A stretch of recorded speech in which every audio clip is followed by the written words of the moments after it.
Welcome back to a brand new review on the channel. Today we're going to do a tier list of Post Malone's new country album, F-1 Trillion, including the deluxe, the long bed songs. Playing this on the golf course today was hitting like crazy. Before we jump into this tier list, like, comment, subscribe. I have a Discord, make sure to join that. I have a Twitch, I'm live right now recording this video, so if you want to see videos early, come follow me here if you want to see the reactions as well. Let's get into things. So the first track, we're going to do it in order, of course, as we always do, is Wrong Ones, and I think this is a solid A tier. I like how they each had a verse. The build up and beat drop is just perfect. I think it is a perfect like display of Post Malone doing country, and he's gonna bring us into different sides of country as well. It's not just gonna be like repetitive, the same song over and over again, which was a big benefit to this album. I think Tim McGraw does solid. They sound good together. You know, long instrumental ride out. I really can't complain. Like, this intro had me hyped for the album. It's genuinely just a great, you know, splash and taste of what you're getting for the full album. So Finer Things, this one's with Hank Williams Jr. was on the feature, which first of all, he bodied this. So I'm gonna go ahead and throw this song into S tier. I put it in there because it's just got so much like twang and flavor to it, and I feel like the band really goes off on this song and turns it to another level. But I gotta give it to Post Malone for that whole F-1 Trillion limousine thing is nice. I feel like a lot of the time they bragged about the things that they have, jewelry, or like I think one of them mentioned a boat or whatever it was. Like, I just feel like they kind of bragged on this one. Yeah, I just think that Post Malone had a lot of, you know, swag on this track, and I think he did really well on it. I really don't need to play I Had Some Help to make me remember what this song sounds like, because it feels like it's been everywhere as one of the songs of the summer with Morgan Wallen. Obviously so replayable and, you know, kind of like a teamwork type of song, but it worked well in the context of having Morgan Wallen there as like kind of a friendship. I think that I do like these very mainstream commercial sounding songs as well as some of the deeper cuts we're gonna dive into later. But I've played this song a million times. I just feel like everyone enjoys it when you play it, you know, out there in the real world, and it just generally is like a great hit that I'm a fan of, and it's gonna be like one of those to think about and remember 2024 as. And then the next one after that, I also definitely don't have to play this one. I'm putting Pour Me a Drink in S. This one, I didn't play it at first a ton when it dropped as a single, but the weeks after that, going into the album, I've been just loving this song recently. I just think the verses that Post Malone and Blake Shelton shared, and I love how literal he is at the end of the song, where he's like, yeah, I'll actually, you know, buy you a drink or whatever, and, you know, talking to the girl at the party, whatever it is, it's just kind of a good make it to Friday, bust the drinks out. I mean, this album makes me want to just drink some Coors Light, some beer, whatever it is, just really get in the country mood. I might like Pour Me a Drink more than I Had Some Help, but it's really close. I'm gonna put that one kind of as a top of S tier. Well, we might move some things around. Have the Heart. Wow, this is another good one, man. I'm playing this one a lot. I'm just barely gonna put this one in S tier. I'm not gonna lie. If I put this one in S tier, I'm moving Finer Things just down to A. Low key.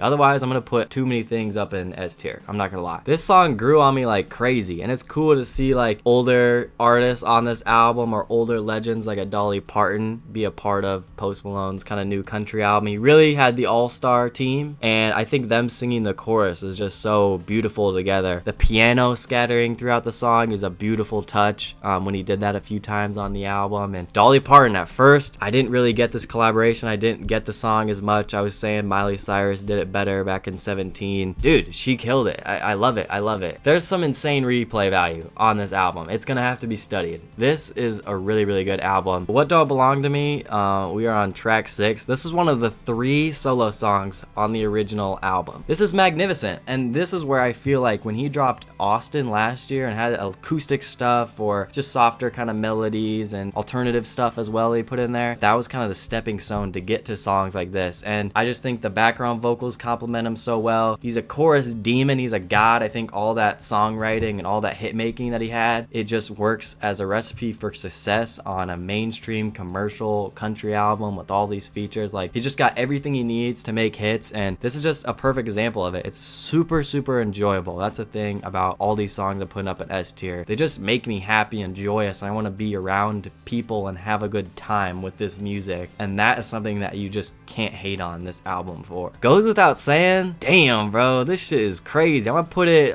you know, about the third-ish at the up at the S tier, okay? And this song with Brad Paisley is insanely good. There is a couple moments where you could say it's like, oh, it's a sadder song, it's a display of emotions from Post Malone, right? Yeah, it is like more of a breakup and the girl's leaving, but that part where like Brad Paisley mentions, you know, her taillights are doing all the talk and whatever, and she's obviously driving away. And there's a lot of times in like rap or other genres where the artists are doing different things or whatnot. I really appreciate when you have collaborations, which were very consistent on this album, where the writing is the same, they're on topic. It just makes it a lot better. It makes the messages a lot better of the song. But I am a sucker for some of like the sadder country songs. We are at the best part of the album, bro. I'm telling you, this run is nuts right here. Guy for that, this one grew on me. I only know a little bit of Luke Combs, and it's cool that I got put on to a lot of new country artists on this album, but Luke Combs bodied this. He kind of had a different approach, kind of a different kind of flow going into his verse. VIP up at MIT and the whole time machine thing, bro, that shit is fire. I love the approach to his verse, and I think there's other stronger choruses on the album, or I mean, you could argue some of the songwriting at times on the chorus got, you know, repetitive with some of the lines kind of fading out and repeating in the chorus. I mean, I get that, but the video of them going to Nashville is really, really dope. And Post Malone genuinely took us down south, took us to Nashville. I think this is an album, the more I listen to it, and I've played it, you know,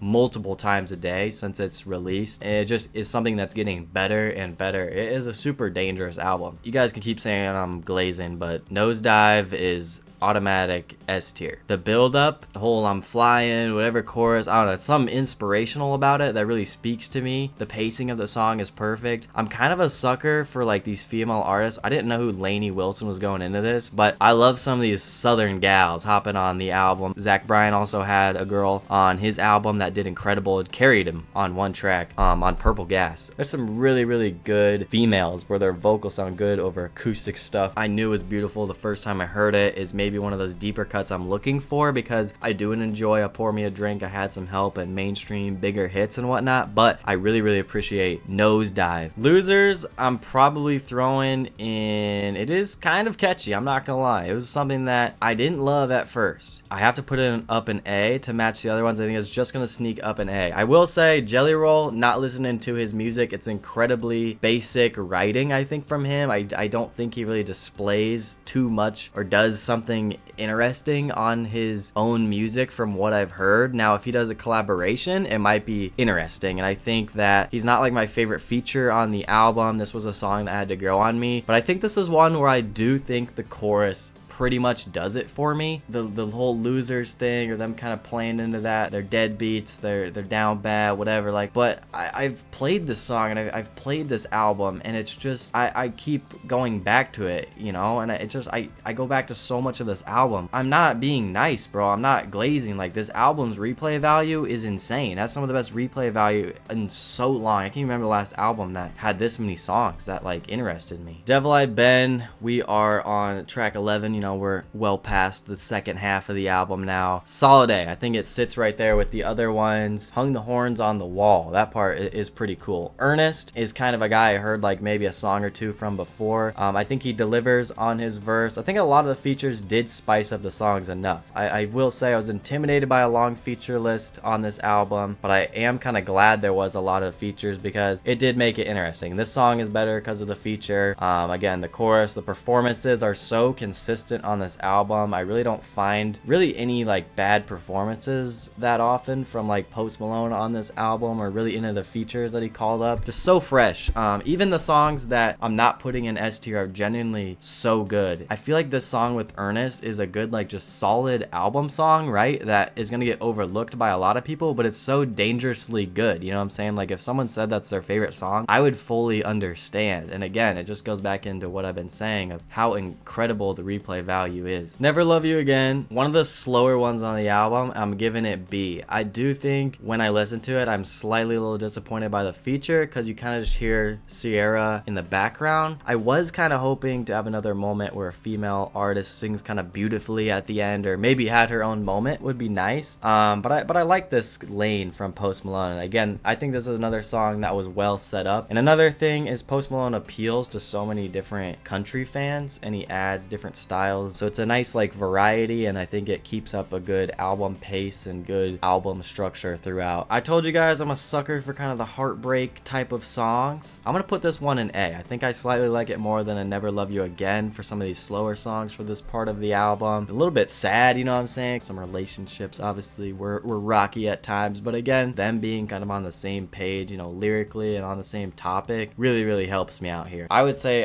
this one's A. I'm definitely playing Guy for that a little bit more, but I like that the Luke Combs songs don't sound the same, or they took different approaches to it. And I'm glad he was on here twice, genuinely. All right, so California Sober, I'm gonna go ahead and put this one in B tier. You know, Stapleton's obviously, you know, a big name in country, and you know, there's a handful of artists, you know, like a Tim McGraw too on the first track. I just don't really listen to those guys too much. I mean, I listen to like a lot of the new guys. I will say for this song, it's not really like my favorite instrumentally, or really the approach of the song. Again, like I said, there's different variations of country and different styles, I feel like, to appeal to everybody. Maybe if you're doing some hard work to this song, it hits a little bit different, or I don't know, some of these songs would sound better, you know, if you are like at the bar or something. But California Sober, I'll listen to it, you know, with the album. You know, I'm fine with it. Adds more to the soundscape and everything, but yeah, not really one I'm like going back to crazy. There's definitely more replayable songs for sure. Hide My Gun, back to an S tier. I think this song with Hardy is good. Hardy's a guy I probably heard like maybe a song or two from in the past, and his verse was really good. You know, when it gets to the end and the chorus hits again, instead they just kind of keep it a little more low key and let it build up for a second. I think that really worked out well. He has like some scenarios in his writing, or some stuff where he kind of plays into more of like a character, or more lyrics that fit more like country related things, or that lifestyle and whatnot. And so I feel like a song like this, like Hide My Gun and, you know, Would You Have a Girl That's Ride or Die For You, there's interesting concepts and messages, and I feel like this song right here is like one that doesn't really exactly sound the same or have a similar concept or really anything else. I thought they were really good together. I think that's like a sneaky S tier. Oh my god, Right About You is genuinely nuts. And I remember listening to this the first time, hearing it, and I'm just like, this guy's invincible. We're like at the end of the album and he's back to his shit, man. It's insane. The main thing that stands out to me is like his past of him talking about sinning and pills and weed and cars and whatever. Like, he had obviously a long career, and I think this song right here makes me realize the most out of any of them how cool his career is to evolve to the folk and country and alternative stuff that he's done. Just the evolution is so cool, and I really, really appreciate it from Post Malone, like following his entire career from the beginning of White Iverson up until now. And I think that song makes me realize that the most. Mexico is gonna be honestly growing on me a lot. Now that I'm looking at it, I thought this was like my least favorite at first, the first time I listened to this album with Billy Strings on it. I'm gonna throw it up in B tier. It'd be a little bold to go any higher. I think it's a fun little track. It's obviously got really fast pacing. It's got like some bluegrass type of elements, I feel like, and it really is a whole nother track that's on its own and has its own story. And again, I don't know if Post Malone's like a character or just giving us lyrics that kind of just fit. It's kind of funny to hear him talk about cooped up in a coconut tree, and they had the whole line with Elvis and whatnot. It just feels like he's in some trouble and he's telling this whole story, and a lot of this would just sound so good in a little movie, or so many of these songs need like a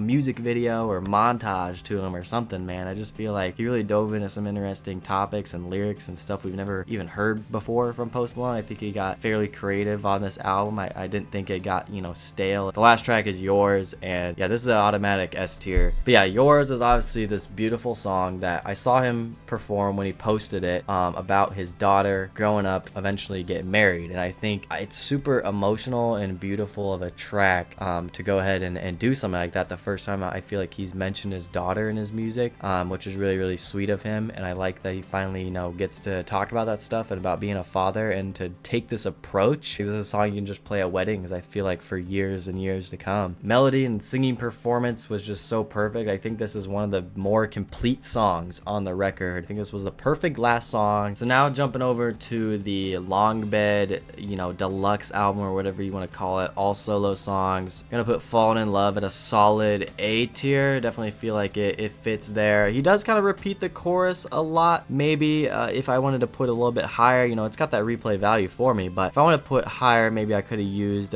something else on the verse, or a different type of outro on the song. Dead at the Honky Tonk, I will have to put it at B tier. I don't think it's really going to be too much higher when it comes to country and subgenres in country. You know, your honky tonk and that type of stuff is just not really like for me as much, but when Post Malone does it, kind of fine with it. You know, I'll let it play. You know, with the album, I don't think that this one is incredibly like too impressive, and it's a flavor for maybe other people, and they like that more. And I was always interested to see like what other country fans probably thought about this album. Like, do they like the fact that Post Malone's coming over to country? Do they feel like he's, you know, stealing all the good features and making this crazy commercial album. You know, I'm just curious, like, do they think this is a good album? I'm curious about a diehard country fan. I am. But Kill the Man, kind of a similar one. It's kind of slower. I appreciate the storytelling on this track, I do, but I will say, again, not a crazy replay value for me. Solid B tier, I will say. Again, I think the songs he picked for the original album, the solo ones, deserve to be on there. They were a step stronger than most of Long Bed. Ain't How It Ends is kind of like a dramatic song. Sometimes this album is like dramatic, but you know, you get a lot of the violins and all the instrumental and the whole band coming together to make it sound beautiful. I think Ain't How It Ends, I'm just gonna put it in A tier. It might be one of the better like A tier songs, I'm not gonna lie. You know, good drops in this song. It's a solid track, man. There's so many songs that are so rewarding on this. I'm gonna go ahead and put Hey Mercedes. I don't even care. I like the pop country stuff. I don't even care, man. I'm putting that up in S tier. Like I said, you just have these infectious, happy songs. I think Post Malone just fits so well in country and seems like he's in his place and he's home, having a good time, you know, doing all of this. A few songs left. Go to Hell is gonna be a B tier for me, and I'm gonna put it just kind of in front of a couple of the other Long Bed songs. I do think on this album there is a good amount of like song progression, and you know, sometimes you just get, you know, a lot of build up, you know, towards the end, and I think that's also something that helps out with replay value. I don't think Long Bed really even gets close to the original album. Again, it's probably like, you know, throwaways, and it's obviously, you know, extra stuff. So Two Hearts is one of the slower songs that's more acoustic on here. The violins that are kind of in between each little verse or whatever are actually really, really nice. So it's a good little flavor to add to the song, I feel like. Solid B tier for me. That's where I'm putting most of the Long Bed tracks. I have a lot of other favorites, but trust me, even the songs like in B tier, I'm still gonna like rely on at times. Who Needs You? I remember saying on the reaction this was like something you gotta dance with your partner to, or some heavily folk inspired stuff, line dancing type music. I just feel like, yeah, you gotta dance with someone. Now I look at it with the whole album, like I'm not surprised he ended up making a couple things like this. Genuinely, I do think that Back to Texas is probably like a slightly better version of like a Who Needs You, up there in B tier, you know, halfway. So it looks like most of Long Bed ended up there. Really enjoyable stuff. I will say towards the end of it, I do get a little like burnt out if I try to, you know, listen to all of it. When you get to like in the 20s and 27 tracks, it gets like kind of insane to listen to all of it. You know, if it's on shuffle, it's still like a fun album. Like I won't lie, like I did that today and it still sounded good. That is my final tier list. I'll leave the link in the description if you guys want to go make your own tier list or whatnot. But I've been really enjoying this album, you know, if you can't tell, and I'm really proud of Post Malone. To pop up my tier list of, you know, my album ratings, as I always do, I'm gonna go ahead and put this album up in the amazing tier. So comment down below what you guys' favorite song on F-1 Trillion was, or on Long Bed. I'm generally curious. You know, let me know how my tier list was in the comments below as well. And I have a Twitter, Instagram, go check me out there. Subscribe to my second channel. I have a Discord, Twitch, go catch me there. I'll catch you guys soon. Peace.